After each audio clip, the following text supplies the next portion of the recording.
Alright, we're going to do a video on a dash removal and air conditioner evaporator replacement 2019 Grand Cherokee. This should loosely apply to all the WK2 body styles, so if it has that grill, should be good, but it should be like 2011 to 22 or so maybe.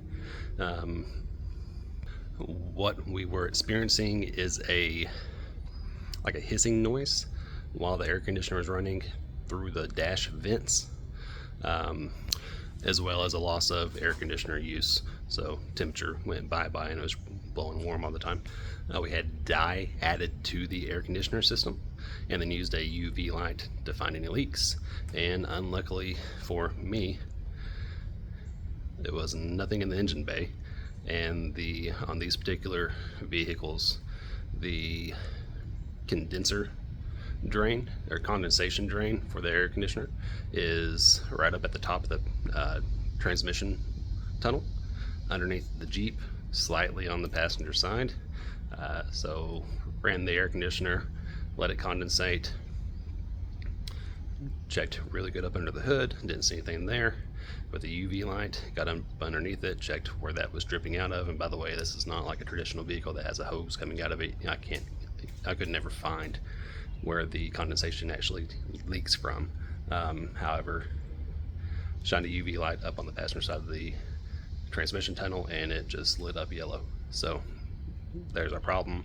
That's a solid indication that it is the evaporator inside the dash, which means dash removal.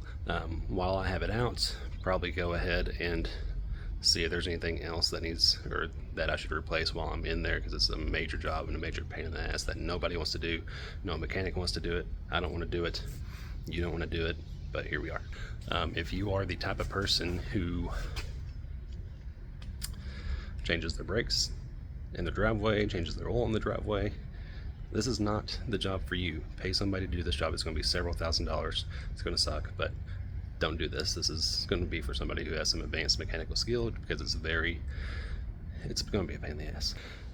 So we're going to start off. The main reason I'm making this video is for myself. I'm just going to slide all these clips together and upload it to YouTube as well. But anytime doing anything super invasive like this, I always make a little video so I know exactly where all the parts go back together, and they're notes for myself. First thing is the console is going to have to come out to get the dash out. I'm pretty sure the steering column is going to come out as well. But since we're taking the dash out, I want to make sure the battery's unhooked, and this particular Jeep has auto start stop, which means that it has two batteries. It has the main battery for the Jeep, and then it has an additional one, a small one that keeps all the electronics running while it's in the auto start stop process. So we'll have to find both of those, disconnect both of those, and the battery is up underneath the passenger seat for the main starting battery, and that's going to be for all the WK2 Cherokees, Grand Cherokees, up underneath that plastic cover right there. However, the auto start stop battery, for I think it's up to 2018, somewhere in there. It changes around 2018, 2019. This is a 2019, it's not here, but there should be one down in here if it's a previous year model, and then from 2018 or 19 on up. It's supposed to be with right next to the main battery up in here. So the deal is to unhook these batteries. Gotta take the seat out, and I'm not sure if the seats need removed to get the dash out, but the console's going to come out. I'm not sure where all of the bolts are at for it, so I'm going to go ahead and I'm removing the seats anyway. I'll just get them completely out of the way. Might be a little bit of extra work getting the driver's seat out, but the passenger seat's going to have to come out to get the batteries disconnected anyway.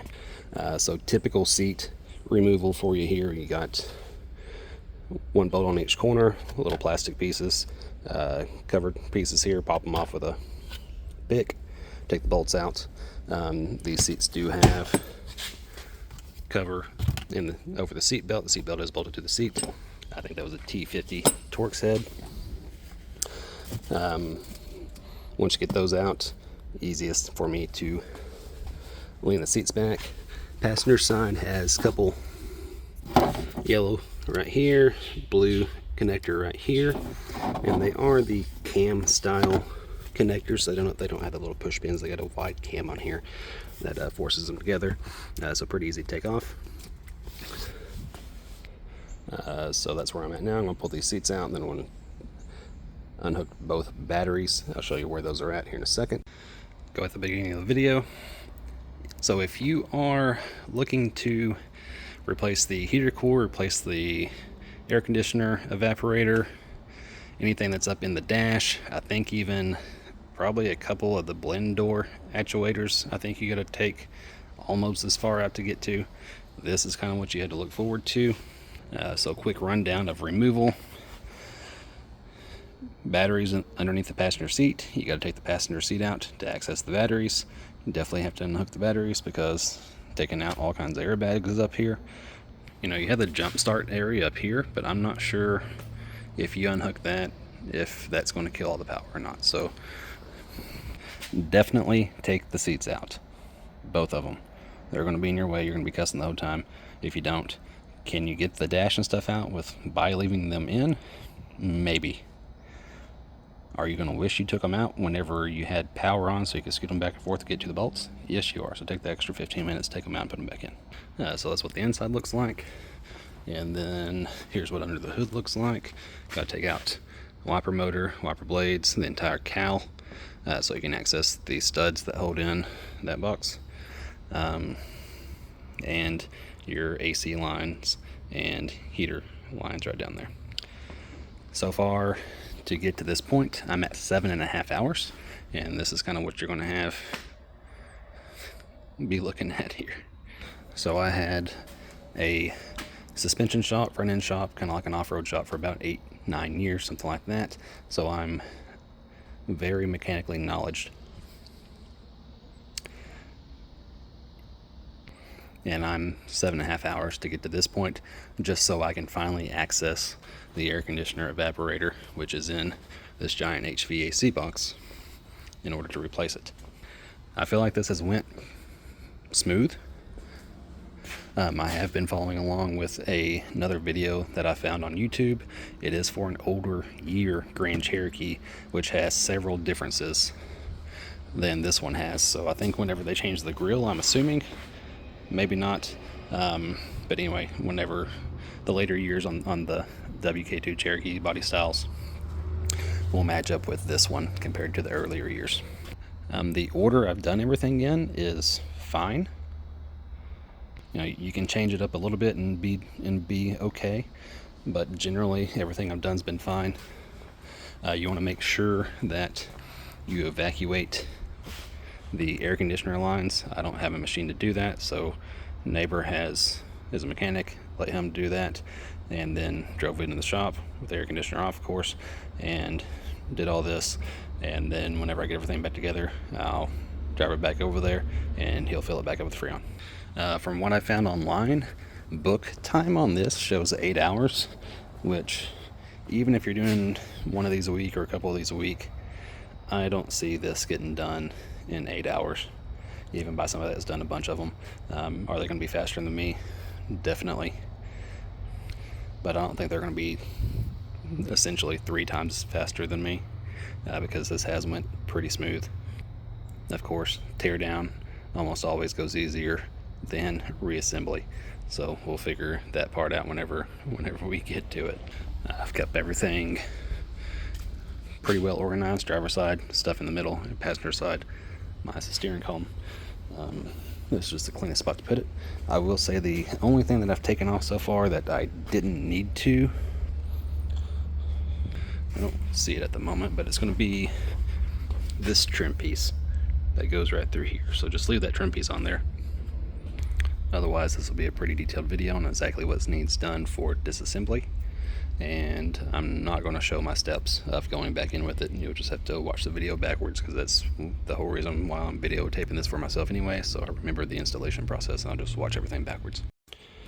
Alright, driver's side seat only has one connector on it, and also this Jeep is loaded out with every single option that I'm aware of anyway, so if you have like a Laredo or something, you may have less connectors and things than what this particular Jeep does. Got the seats out, got the plastic cover off on this side. You can see both batteries. I'll get both of these unhooked so we can turn power off to everything. Alright, so this is a pretty ridiculous design for these batteries, but this mount here is covering up the positive battery terminal, and it's like, no, I think it's touching. Yeah, it is touching from the factory. It's plastic. So I can't unhook the battery because that's in the way without removing the battery from its mounted position. And in order to do that, the mount for this auxiliary battery is what holds this battery in. So I'm going to take this battery all the way out, I'm pretty sure, take the mount out for it, and then I can scoot this back a little bit to unhook it. Ridiculous. Okay, batteries are out. I am going to note here real quick, this little vent, it's venting for something else, but it also has a vent that sticks into the side of your auxiliary battery, so that little section right there. Stick, where did I put it? Sticks right in that hole in the top right corner right there. That is the negative side. Otherwise, 2 studs right here, 13 millimeters, hold in this mount. Take all that out, then you can slide the battery out. Alright, instead of walking back and forth to driver and passenger side, consistently taking the same thing off on each side, I'm just going to do kind of everything I can find over here on the passenger side, then go to do the same thing on the driver's side. So what I've done here is pop this out with a pick, the cover, took that bolt out, pop this cover off the side of the console here. I don't see exactly what I need to take off there quite yet, so I'm going to leave that be for now. This cover does slide up underneath this top one, so maybe that one was supposed to come out first, but it came out just fine. Just kind of slid it down, and you can see where the pins are on that. So if you just grab it from the bottom, it has an access right here. I grabbed it right through there, pulled it, and it came right out, no problems. Went and popped this piece off, has the connectors right there. I took off the kick panel piece right here, and it goes in just like this. I will say that I did it wrong. It's a little bit different from the other ones I've taken out before. So what you're going to do, the way these little C-clips are on this side, is you want to pull off this weather stripping, because that weather stripping is actually what slides in between there. So pull that off and then push, be facing that way, push it off that way so that you're pulling straight on these. Should be the same for the driver's side, I would imagine. And then I have this piece right here. I tried to just pull it off with my hands, and that was not happening, so I ended up sticking this up in there kind of backwards, and it popped right out as soon as I got it up to near one of those clips. No issues there. Took the glove box out. It's just a regular glove box. Has a little string over here that holds it on the side, and then it has the traditional little pegs that just slide back and forth, so you squeeze the glove box to get it out. Now I'm working on this right here, piece of carpet. Also has a little light in it, so we got 3 Christmas trees that are in this piece of plastic right here. Pop those off with the panel tool. It looks like I have a few connectors up here. 2 connectors up in here, a gray one and black one I'll be taking off. Alright, I'm going to take the A-pillar piece off here. There's a airbag behind it, so be careful if you're poking around with a tool. Slide the trim out of the way completely, and then the way this works is the connector is pointing towards the outside of the vehicle. So you want to come up here at the top to this one and get your hand up in there and just force it towards the opposite door, and that'll pop really all 3 of these connectors loose. However, we do have a strap holding this one on. In order to get the strap out, you need to grab you a tool, and there's a release right here similar to a electrical connector. Push that, and then this will slide out towards this strap. Then once you do that, here's the opposite side. Let me show you. That is how the connection works at the dash, so it just slides down. So kind of when you're lifting this up, you need to be lifting up. You need to be lifting up and out. Alright, went ahead and pretty well, almost as far here on the driver's side as I am the passenger side, with the exception to anything up under here. Went ahead and put the weather stripping back in just to get it out of the way. I think it'll be fine to go back in until we reinstall that stuff. Good example of what not to do is don't put your panel popper tool in here trying to pop this panel off, because it says airbag right there, and it started popping like it was a pop panel, and then I got halfway through it and then I realized that that's like a quick pop thing for the airbag, so don't do that. Okay, I'm giving up on this panel here for a minute. I'm trying to get this panel off and not having any luck currently. I've seen videos online where they took the airbag out, but those were older model Cherokees, and this one doesn't appear to work that way. So what I'm thinking is, to get this panel off, I think I need to take that panel off, which is going to require me to take this panel off and this panel off. So that's kind of where we're working to now. So let's kind of fast forward over to here. We have connector here, goes here, connector here, goes here. And in order to pop this up, literally all I did was I just lifted up the console, and it just lifted right here, popped right up real easy. Gear shifter has a set screw right there. You can get to by pulling this panel up.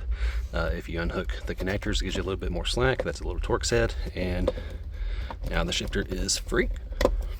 Then passenger side, looks like we just had this one connector right underneath the cup holder there. Alright, we're unbolting the console now from the forward position. So we had electrical connector right here. Undid it. This is the driver's side, by the way. Then we had 10mm bolt right here, which went into here. It looks like this has been out before.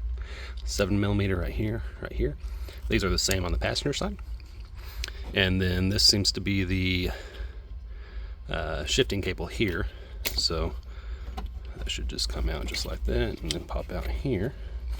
And this cover was a little bit of a booger to get off, and I kind of boogered up a little bit. But 3 clips, pops right off. Then I'll probably have to use 2 hands, but that's going to slide right out of there. That'll separate that.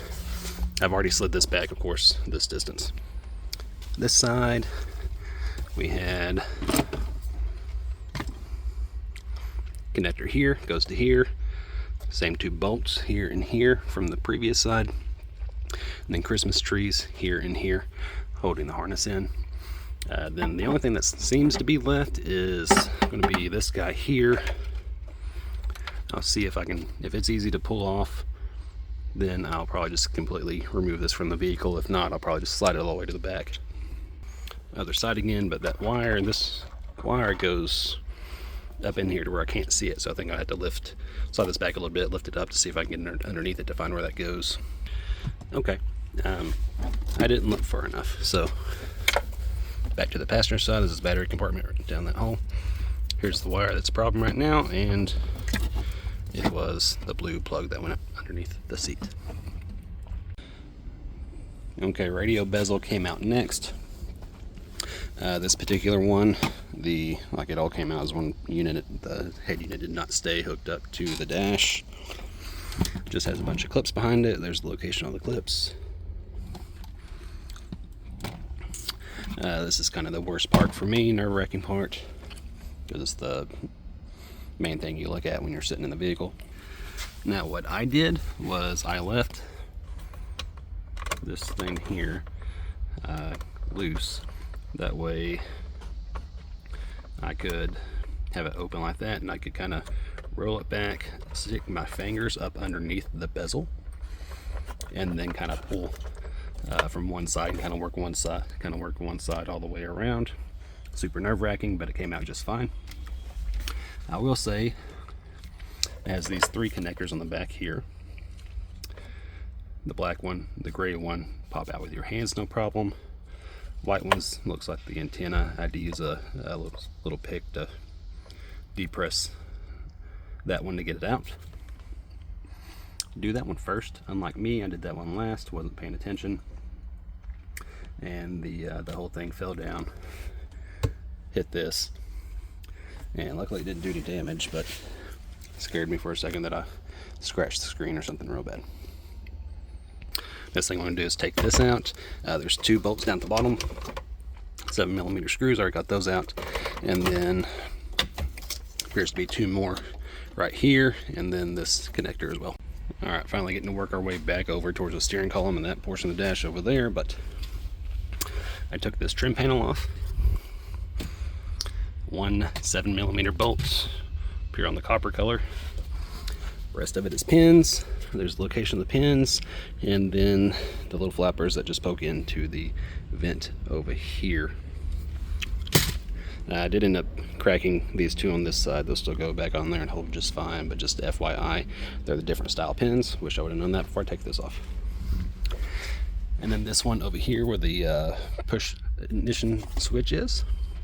So I tried popping this off earlier by whenever I took the bolt out where my index finger is. And it had some push pins in it, I could tell, and it didn't come off. So I'm glad I didn't force it, because it had another bolt right there where that copper connector is, and it has that electrical connection just plugs into the bottom of the ignition switch here. Okay, I was able to get this panel off here, and it's the one that went underneath the ignition switch between the console and the part I was having issue with earlier at the steering column. As you can see, the portion underneath the steering column should have came off before this one. I was able to get this off without damaging anything, without damaging this piece though, so that's good. And hopefully this will allow me to get in there and see what the deal is and why I can't get that one off. Alright, making some progress here. Found out my issue from before. So before you do anything with this plastic panel, you pop this loose. It has clips on each side, it just pops loose. There is 7mm bolt up here for this panel here.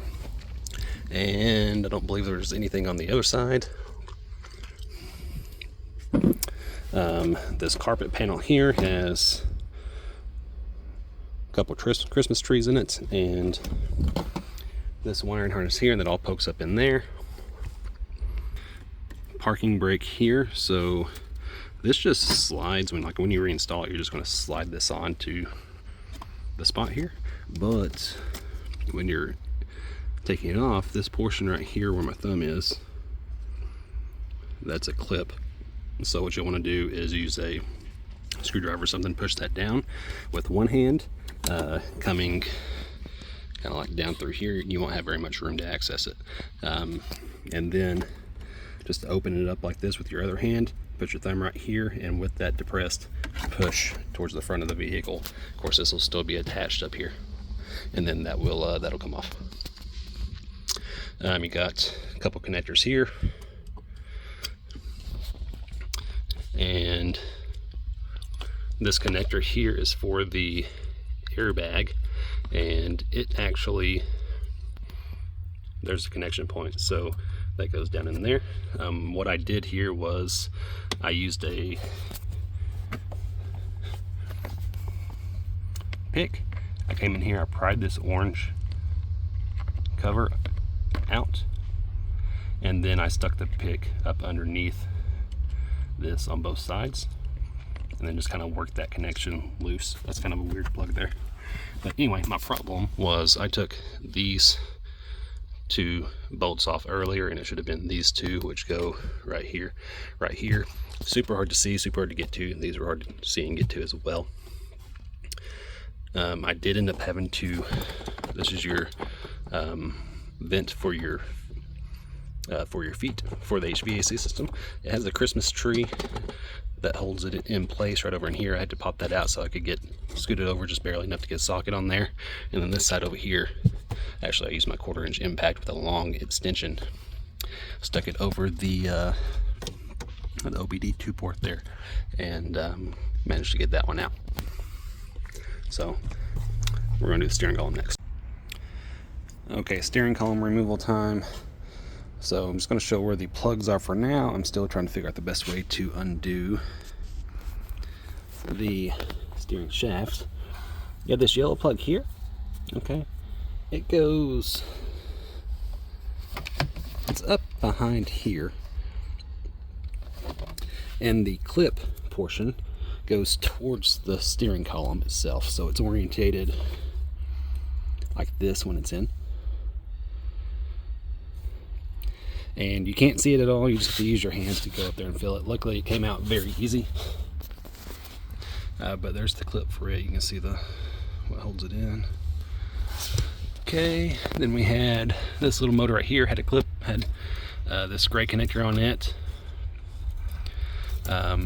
orientated just like this. And then the deal for it is on the bottom whenever you're getting it out. And then this little motor had that brown plug on the back side, the same side that plug's on. Very hard to see and do. Let's see if I can get this to focus on it. There we go.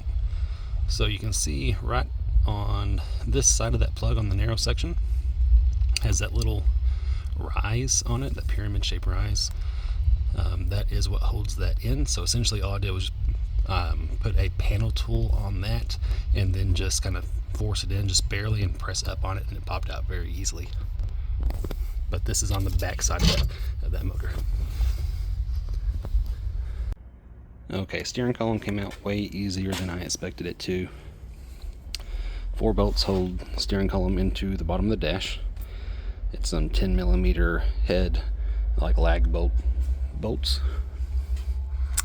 Main thing you need to be worried about is just clearing this motor, if you have it, from all this stuff, so you gotta kind of wiggle it around a little bit. The disconnect for the steering shaft is in the firewall for this particular Jeep. So you have a yoke right down there with a pinch bolt on it.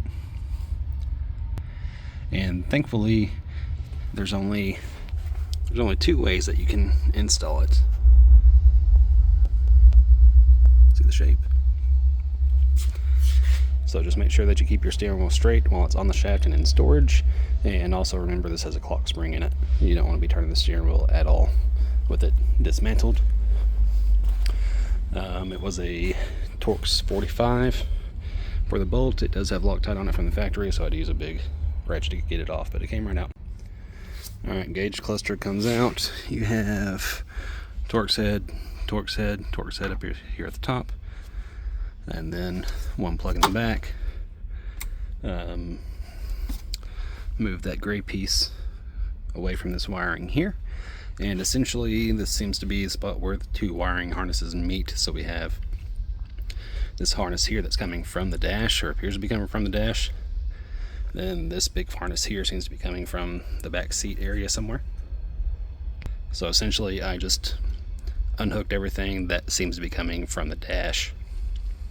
It does go, we have ground, this plug here plugged into this module, and the little piece that holds this switch or this connector onto this. You do need to get in there and pry that off with a pick or something. It's not one where you push and pull. You got to pry the tap back and then pull it off. We got a couple connections here, so we have just a holder that goes on a stud right here, one right here, and then there's another one up under here that I've got.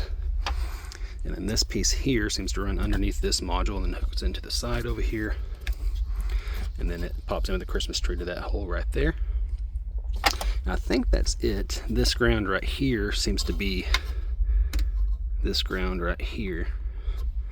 So I got everything loose. I'm gonna try and pull this through to get that all loose. And then, okay, so I did end up missing this connection here, the one that has an X on it. Otherwise that was pretty well everything. I did end up having to take this box off, 1, 2, 3 studs right there, because I couldn't get the wire to pass through to get it out of the way. But otherwise, that's clean and clear now. Okay, I went ahead and took this panel off the top of the dash. I hate doing these, but this one, luckily this is a pretty new vehicle, so it came off just fine. It was easiest for me to start over here on one side to get my panel tool in there, and I just worked the front line all the way down. Kind of got the first one popped right here in the corner, put my thumb underneath it, lifted up a little bit, slid the panel tool down until the next one popped. Then you can kind of figure out what the spacing is on them after that. And then once I got all the way down to that end, I started working the back side, and then there is one connector right underneath that little thing there. Now I'm going to take the amplifier out. So 4 7mm screws, and I haven't unhooked it yet because there's so many connections on the back. I need to film where each one went. So there we go, and then the antenna goes on the bottom right side down there. So, all right, driver side here, starting to be able to see what we're working on a little bit here. So this connector right here looks like that is going to have to come off, and then there's your floor vent. I loosened it up earlier to get this bolt out, but if you reach around here, you can see a wiring harness over here, barely. If you reach around here, you can feel it. You can't see it, but you can feel it. So we're going to get that out. This big connector right here next to the OBD2 port, right here, that one's going to come out. And this bolt right here, just stick a wrench up there and get it. You can see the end of the bolt here, the head's on the back side there. Okay, passenger side disassembly. This piece here has to come off first. This piece that's behind the glove box. Got 7 millimeters down here, and then right here you got 2. I used a T15 Torx bit. I think it's a little bit bigger than 15, but that's what I used. And it's the one that has these little rubber bumpers on it for when the glove box closes. So I put them back up there so I wouldn't lose them. And then this will just pop straight out. Then this piece can come off. It was right up in there, and it just pulls straight rearwards, and it will pop off, and you can see the locations of those tabs there. This does have one wiring harness right there to take off, and this thing right here, I think I'm gonna go ahead and take off. Not sure if I need to or not, but it comes off real easy. All right, passenger side, we have this connection here needs to come loose. And then, good thing I took that floor vent thing off a while ago, because I'll take this big thing off. That's just my hands are too big to get back in here to disconnect everything else. And it turns out there's actually a wire on the back of it as well. So there's that. And it looks like this guy right here needs to come off, so I'll go ahead and disconnect that and get it off. I will say, to get this off, what I ended up doing is very tight in there, and you can't get underneath this to pop them things off. So I just used a little Christmas tree tool here, and I was able to stick it up in there and use the aluminum dash frame there as a kind of fulcrum, and I just pushed on the little nipple in there, and then use my other hand to pull this out at the same time. Took me a few tries to get it, but it did come out that way. Alright, and this vent's still giving me a little bit of trouble getting it out, so I ended up taking off the cover for the cabin air filter, and essentially it came right out to here, and this is where it's going to have to be to do the plugging and unplugging of the sensor. Alright, I'm going to make a good video of all these connections up under the glove box area before I remove them. So let's start at the bottom here. Oops. This blue one, that one with the purple wire right there next to the blue one, those be coming off. Right up here where we can see it. So that big blue wire and the one right underneath it, both of those are going to be coming off, which I guess those are all blue wires. And the main thing here is going to be for all these blend door motors. So just a good video here so we can see which harness, which direction they come off of. I don't think they'll reach the opposite blend doors, but they may. So this will give us a good idea here. We'll just pause it and see which harness they come off of, because the connector is the same on all of them. Then the one on the left there, it does have that little bitty white plug with the blue wires coming out of it. You can see directly below that blend door. And then that plug that's already unplugged, that was on the back side of that vent. If you just go directly to the right of it, there's a Christmas tree that holds it into the dash. We'll go ahead and, or into that other piece, so we'll go ahead and pop that off as well. It's just a wire holder, it's not an electrical connection. Okay, so this little blue, that little bitty white connector right there, that one was a pain in the butt, because you can't see how to get that off. So I spent probably 10-15 minutes trying to get that thing out without pulling it apart. What I ended up doing was taking a pick and shoving the end of that pick on the front side of the connector, so it's the side you cannot even see, you can't get to, can't get a phone around there or a mirror around there to see what's going on. And I just shoved it in between the connector and the black portion there, the receiver, and then tugged on the wires and it came right out. And there's two more down here that I forgot about, so those two right there, they'll come off. And then over here in the kick panel, we got this big mama right here comes off. This is one of those style locks, and then this one right here plugs in up in there, and this one does have a tab on it. You can try it underneath that gray part right there. So to push that tab down, push the gray part up, and that'll come off. And then the antenna right here comes off. All right, let's hope the flash on the phone does okay here. So we have, we're gonna do the bolts that hold the dash into place. Bolt right here. Those are 13 millimeter, and they're laying on the floor here, so shorter ones go over here, longer one goes console area, and there's a 7 millimeter that goes right in here. And that is just a screw. There's right there. And then there's a stud right here with a nut on it, and that is 10 millimeter. Looks like that right there with a built-in washer. Let's go to the center here. So you got 4 studs here in the middle that align the dash when you first install it. We got that right there, that right there, that's behind the radio area, then behind the ashtray area, or I guess it's not an ashtray, but it's supposed to be the ashtray area. Stud right there, and then that one back on that side. 10 millimeter nuts there with the built-in washer as well. Driver side, basically the same thing. We got bolt, 13 millimeter, bolt, 7 millimeter, bolt, 13 millimeter, bolt back in there, bolt back in there. This is behind the gauge cluster. Those are 13 millimeter as well. Let's take this one out of here for a second. So we have the ones behind the gauge cluster, and the ones over here on the side are all the shorter ones, and then just the one long one that goes right in there. Okay. Then we have this guy, which is a pain in the butt, and it goes on the right side of the speaker up here, straight down in this hole. Can't see it, you can feel it. I tried pretty much every setup that I had. Broke it loose with 1/4 inch. That's a number 10 up there, by the way, and a deep well socket. Tried a 3/8 in a shallow well. That did not fit. 3/8 in a deep well. The windshield's going to be in the way. The windshield's in the way using this 1/4 inch setup too, with at least the brand that I have. What I ended up doing is 1/4 inch shallow well with a wobble on it, and then I just put my hand to shield it from the glass and went to town on it, and it came out that way. But that's a long-winded bolt right there.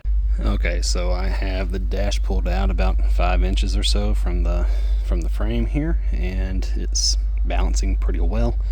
So I just kind of took a look everywhere to see all the way around it. Took a light, shined up back in there, all the areas that we've been working, and see if I missed anything. And of course, I did miss a few things. So these vents right here underneath the A-pillars, you got to pop the Christmas trees off, and they come out with the dash. It's on both sides. Then I missed this wiring harness right here, which plugged in right there. Otherwise, I think I'm good. So I think I'm going to go and pull this out, and hopefully nothing catches on my way out. Okay, a couple more things I missed. I'm pulling the dash out here. On passenger side, all these blend door actuators. I missed this one right here. It was up underneath there where you couldn't see it very well, or probably at all. So I got that one. It should be this connector right here. And then lastly, that guy has a Christmas tree holding it in. I just need to pop it up with a panel bopper, and then we'll drag this thing out of here. Windshield wipers got to come off next. We got to take the cowl off, we gotta get to everything on the firewall. So we gotta take this off, windshield wipers off, already got those off. It's 15 millimeter to get those off.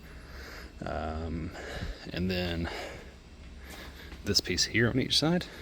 And it's got clips running down along here. So if you get you one of these 90 degree panel poppers, stick it in just like this, start it up here and just kind of work your way down. Clips will come off.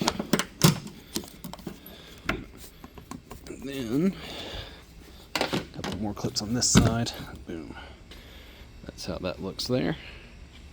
Okay, next is take the cowl off. In order to do that, you have to take the weather stripping off that runs along this aisle here.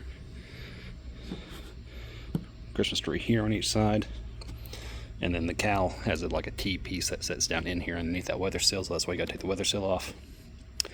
And then really, there's nothing holding it on other than it does slide over the windshield wiper areas there, and those were stuck pretty good for me. And then the rubber seal part that sets up against the windshield, half of mine was stuck onto the windshield pretty good, so I ended up having to run a trim tool, like one of these little panel popper things, kind of down this area just to kind of release it. I don't think it was glued, I think it was just stuck from being on there for a few years. Next thing we're going to do is take off windshield wiper motor and linkage, get that out of the way, and then we're going to end up removing all this stuff down here. That way we can hopefully access the firewall after that. Windshield wiper assembly came out, so we have plug, unplugged first thing that goes on the motor right here. Okay, that's the assembly, obviously. Then you just have 10 millimeter right here, and that's it. So right here, I went ahead and marked mine with a D just to make it obvious for me going back in. This bolt doesn't seem to want to come out, but that one came out of that bushing. And then this little guy right here has an indentation in it, and it just slides right into this slot here. So you kind of set it in and then push it over to get it to go in, and the opposite to get it to come out. Now we're going to work on getting this piece out. Alright, I'm going to take these two little side flaps off each side. We have this little guy right here. You can just kind of unscrew with your hands. And it seems to just clip in over here on this side. I'm assuming the other side's about the same. This bracket right here, we got 4 bolts, 2 up here, 2 down here, and those 10 millimeter looks like. I'm going to take those off, hopefully. Yeah, I think these top ones do on this bracket, so just get that bracket up out of the way completely. Then we're going to start unbolting this main piece right here. So this wiper harness does have a Christmas tree connecting it to it, so I have to pop that off the panel popper. And then this looks like a pain in the ass. We got 10 millimeter bolt right there, and that bracket goes on down further, so there might even be one down below that hose that I can't see, which is going to suck. There's one right here. You can see it right there. There's another one. God dang, there's a way down there. See if I can zoom in. I think that one goes to it. Man, that's gonna suck. That hose is right in front of it, and it's like a 1/4 inch off of it. Hopefully that's not the case, but looking like it will be. This side on the passenger side, we have the one here on the corner. Then right up underneath that hose, you can see if I can zoom in again. Ooh, that zoomed in a lot. Oh. That's a very picturesque shot for you right through that hole, but I think that bolt head right there at the tip of my flashlight through the middle of that hole, I think that's holding that hose on and also holding the piece on that we're trying to get off. And then this little guy over here seems to come off just like the other side. Alright, so the one in the middle directly behind the intake, that was not for this, thank God. The one on the driver's side that had bolt on top and bolt on bottom, you only had to take off the top bolt. That is that bracket right there. The bracket's still in there, and that bottom bolt's still hidden, buried under all them hoses. This was the hardest one to get out right here. May or may not be going back on there after I get done with this one, since it is my wife's car. but I had to use a 1/4 inch ratchet, small, short socket to get in there on it. And that one did have a hose connected to it with just the style. It's not a Christmas tree, but it's similar and it just pokes over the shaft of the bolt. So we had these 3 bolts for the one, two, the corner, and that one, and then this nut right here for the stud that was on that one. Okay, we got the cowl out of the way. Now it's time to start taking out the giant HVAC box that's in the dash there. So we have the AC lines right here. Got a bolt right in the middle. Then we have the heater hoses underneath that. Clamps on those. Probably, I think that line just runs from all the way up to here. There's one bolt on this, one nut on this bracket inside of the strut tower. I'm going to go ahead and take that off. Hopefully that'll give me some more wiggle room so that I can just pull this out slightly whenever I unhook it. Because these are large diameter tubes, they're not going to have much play. They're probably not going to have any play in them really. After I do that, from what I can tell, the giant HVAC box, which is going to be this entire assembly, so from just the right side of the steering column all the way to the fender, like this bunch and this bunch is all one thing. It's all going to come out at once. But from what I can tell, it has studs that mount through the firewall with nuts on this side. So I'm going to take this nut off, and that one right there in the center, right up in my finger. And that's kind of all I see. I think there might be one underneath, or right underneath that piece of plastic.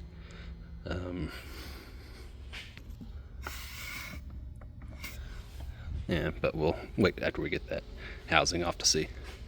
Otherwise, the condenser line is in here as well. These things have the weirdest condenser thing on them, man. It's on the driver's side over here. That's it. I just put me a 90-degree pickup in there and kind of worked it around until I got it off. It's just a barbed fitting.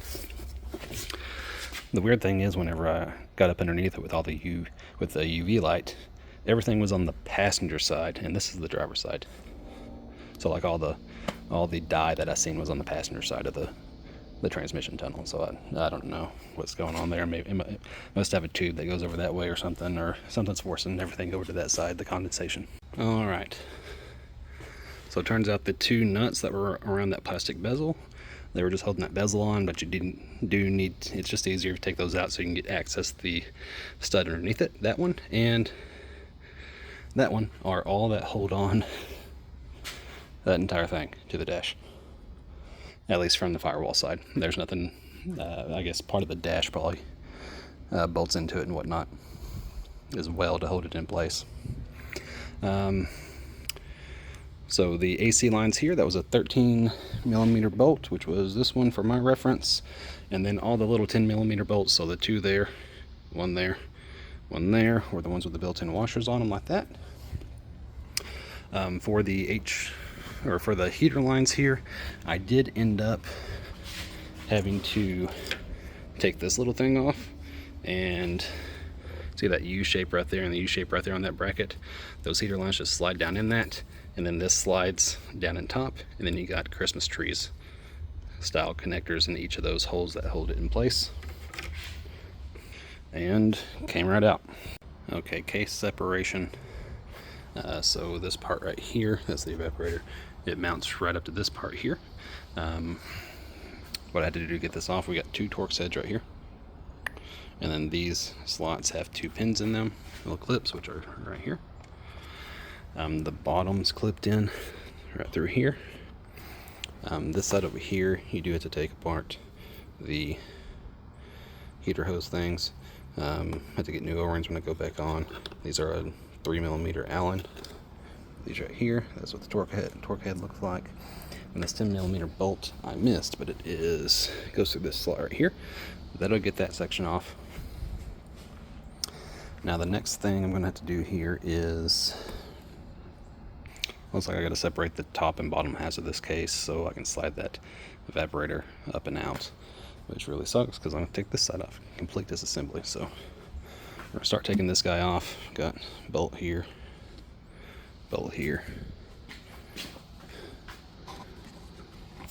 this side we got one right here,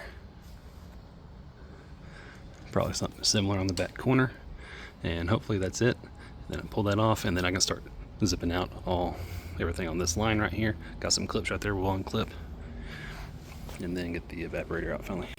All right, I gotta have everything disassembled here. This is upside down. Here's the case that goes on top.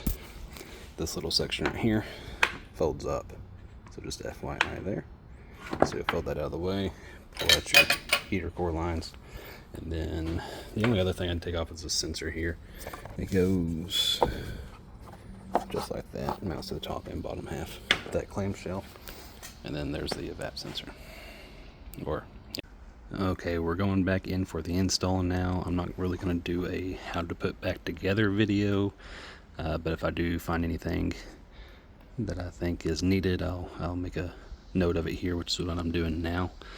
So I'm by myself. If you don't have somebody to help you, I would strap this HVAC unit into the dash to make it easier to get everything hooked up on this side, because otherwise it just tries to press out and you will drop your nut on top of the transmission like I did. Alright, so I've been having some issues out of the Jeep after getting the dash back installed and the batteries back installed. So for those of you who are watching this short video, I just took the dash out to replace the air conditioner evaporator and reinstalled everything. And then whenever I went to go test it after reinstalling everything, I selected the start stop button over to run. I did not start it, so I just hit the button without putting my foot on the brake to see what it would do, and the gauge cluster started going crazy. All kinds of warnings popped up on the gauge cluster. The gauges were just going up and down, pegging out. It kept trying to cycle on and off, so it would go from, it would act like you had the key off and then do the first few seconds of startup procedure for that, and then immediately go back to key off and then just repeat that cycle. This went on for like an hour and a half. So naturally I thought, well, I left the plug undone somewhere. So I took the cake panels off, went back through, unplugged, plugged, looked all the big plugs, use flashlight, make sure there wasn't something I could see that was unplugged. Nope, nothing. After a bit, the system finally shut down, but on its own, even with power still going to it. So I made sure not to touch the start stop button again after that, because I didn't want it going through all that again, because it's pretty nerve-wracking. I spent quite a bit more time screwing with it, and lo and behold, what I think is the issue, I did not think to check this prior to installing the batteries, but I just checked the voltage on the batteries randomly, and the auxiliary battery, this tiny one, was at like 8 volts. So that's an issue. So just FYI, I had the batteries have been out of this thing for like 8 days, 9 days, because I ended up having to order parts I didn't think I was going to have to order for the parts that were underneath the dash. So they'd been sitting here on the floor, so they had plenty of time of not being driven and not being charged up daily like they were getting, to go bad. And they are the original batteries to this 2019 Grand Cherokee, and it's 2025 right now, so they're plenty of lifetime out of 6 years out of them. Well, get on ChatGPT, and it says that the things that I'm experiencing are directly related to low voltage on that auxiliary battery, because evidently that auxiliary battery runs a bunch of shit on this Jeep, which is crazy to me. So not only was the was the gauge going crazy, the driver's side seat, you couldn't move back and forth. The passenger side was fine for whatever weird reason. I think just because it was closer on the circuitry, it had less voltage drop going to it from the battery, because the batteries are right underneath it.